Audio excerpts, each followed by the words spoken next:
Deontology. Sir, this is Bernard Espinosa. Yes, this is Group Report of Group. This video, we tackle about the deontology. What is deontology? It is a ethical theory that is rules to distinguish right from wrong. So like action if ni-follow or nilabag ba siya sa rules sa mga batas nga dili mag-mind unsay consequence sa iyahang actions.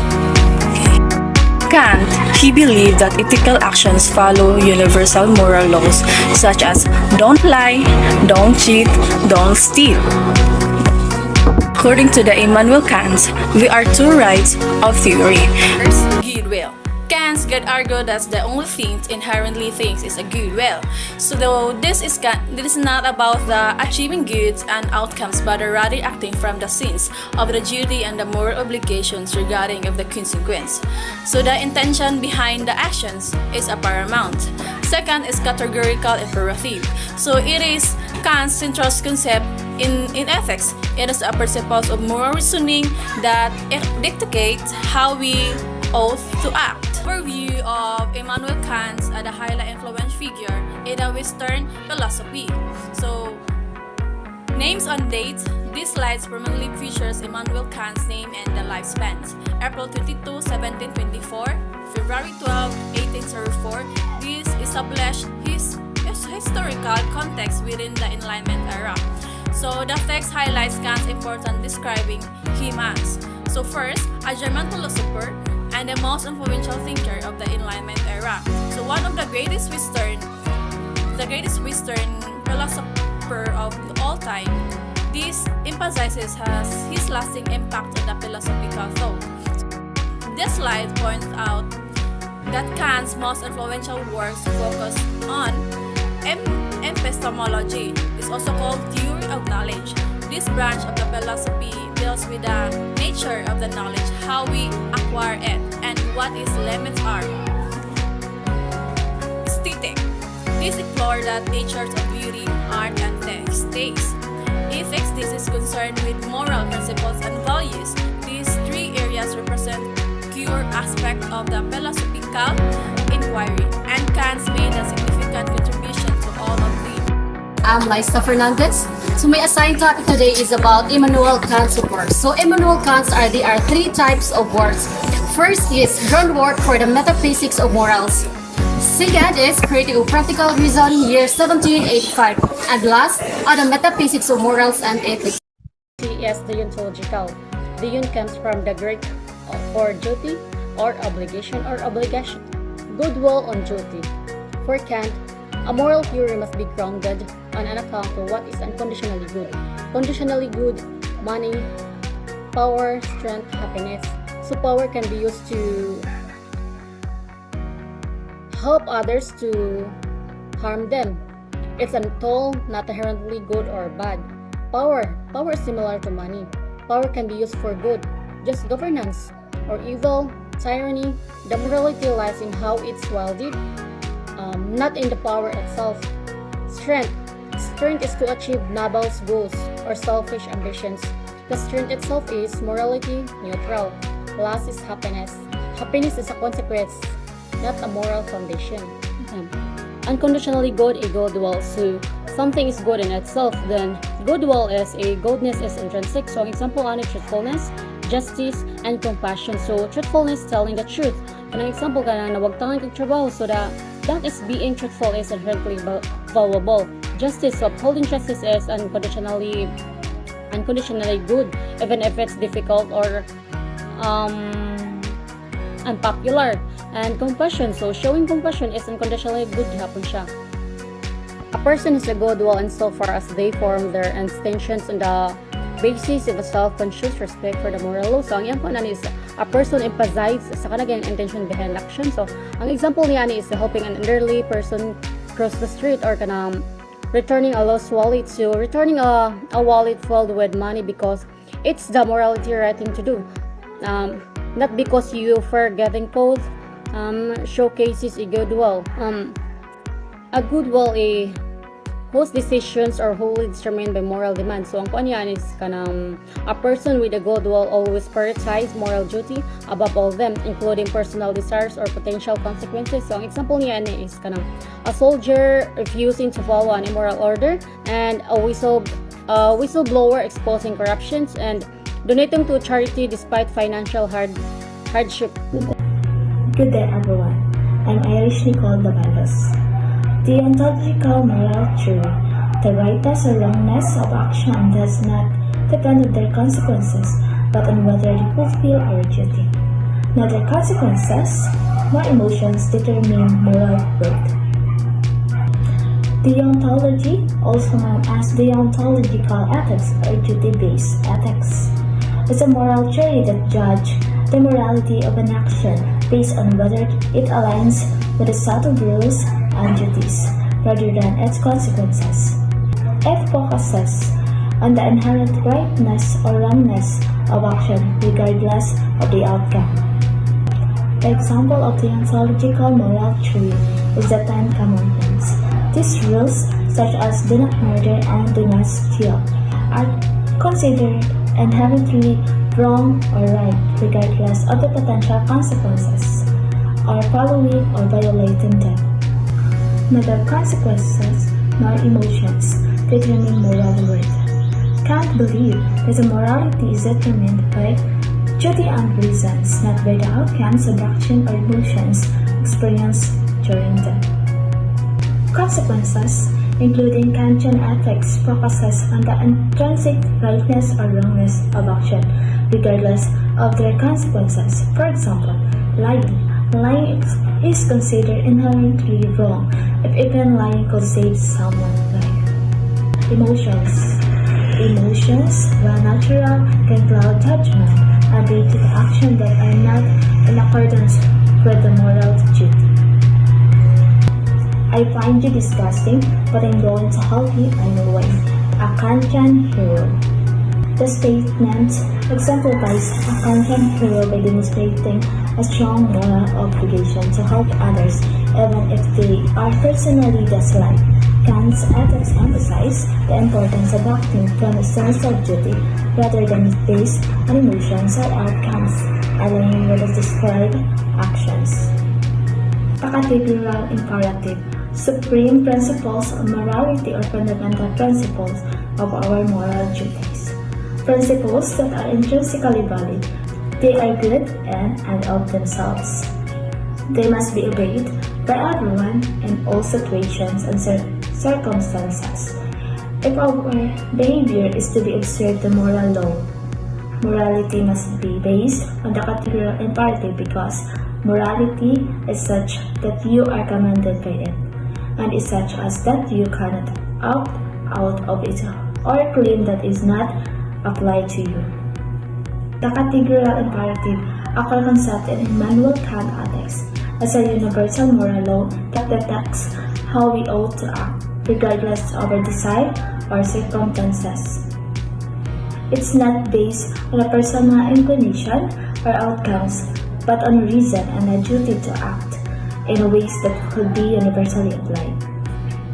A common example of categorical imperative is you should not lie. This command is not conditional on any specific circumstances or desires, but rather an absolute moral obligations. Another example is you should not kill. These imperatives apply universally regardless of individual situations or emotions.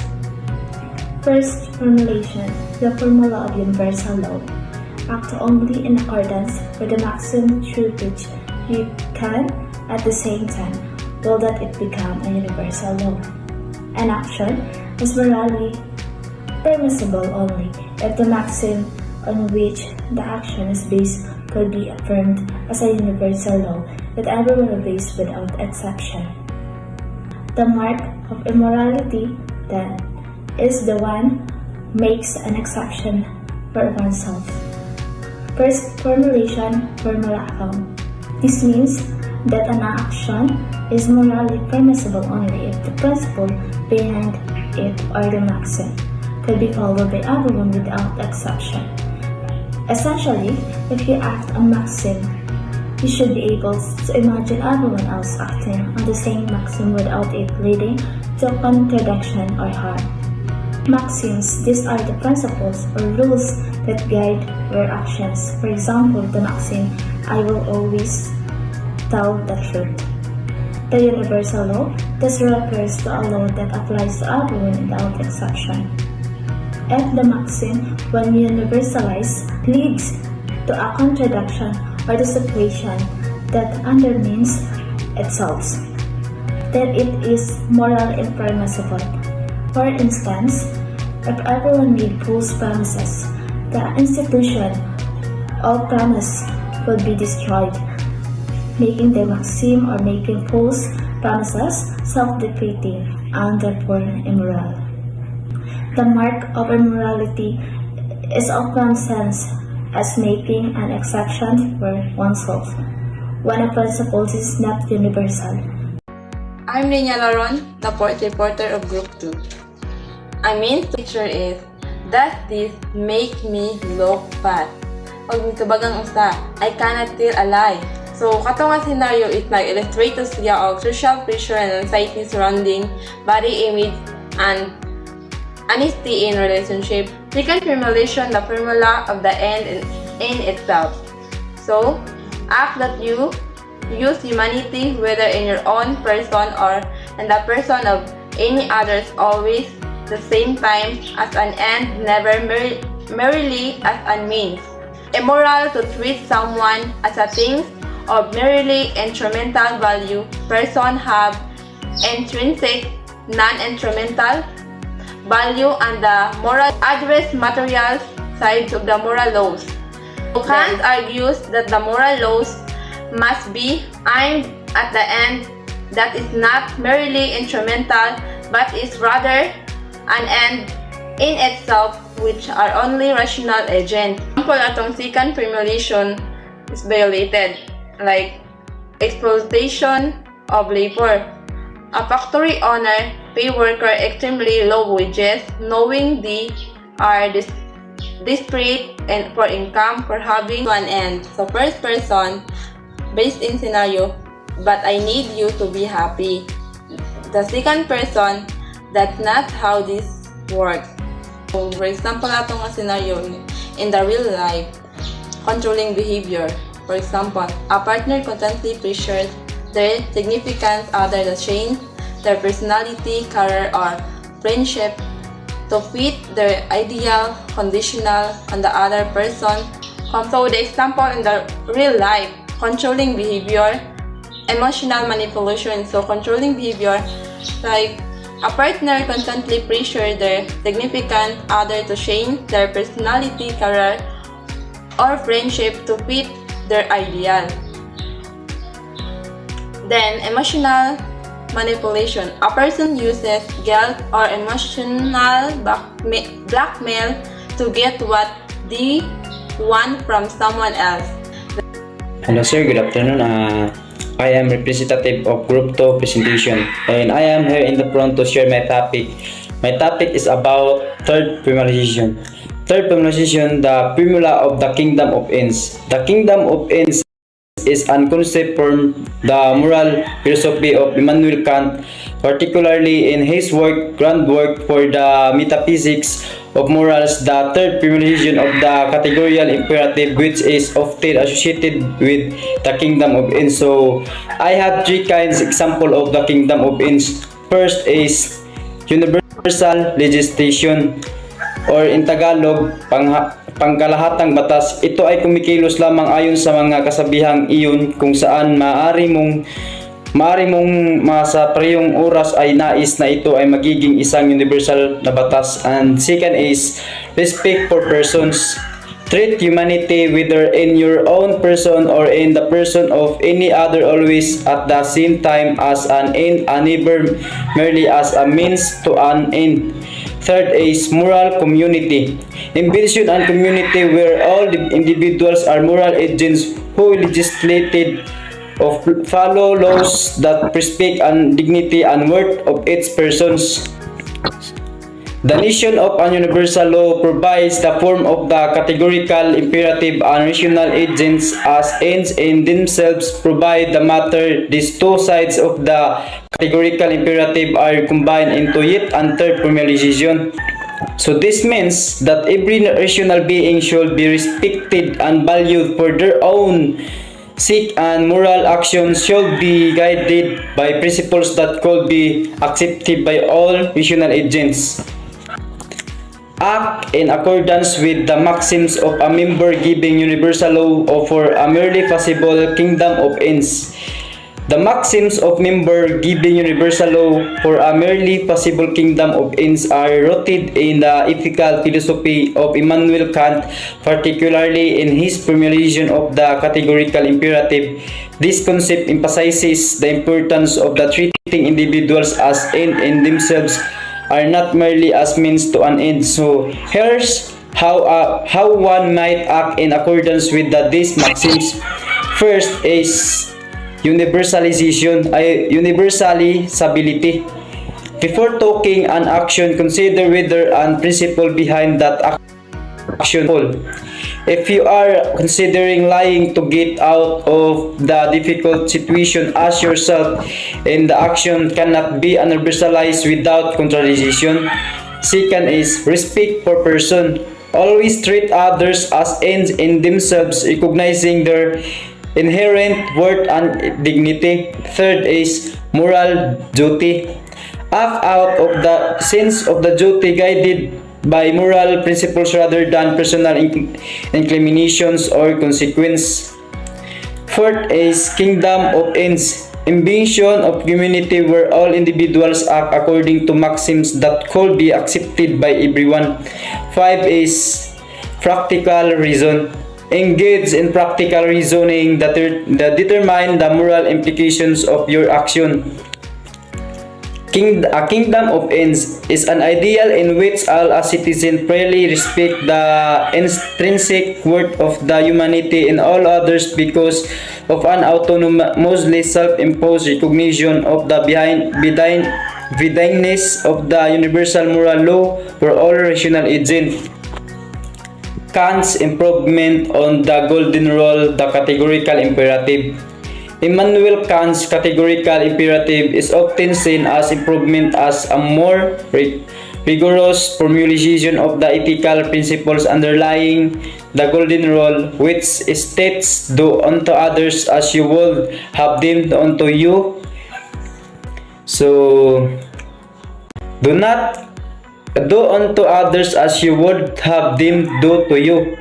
Act according to the maxims that you would wish all other rational people to follow as if it were universal law. Kantian humans. The term Kantian humans typically refers to individuals who embody the principles of Kantian ethics, particularly the categorical imperative, by acting according to universal moral laws and treating others as ends in themselves.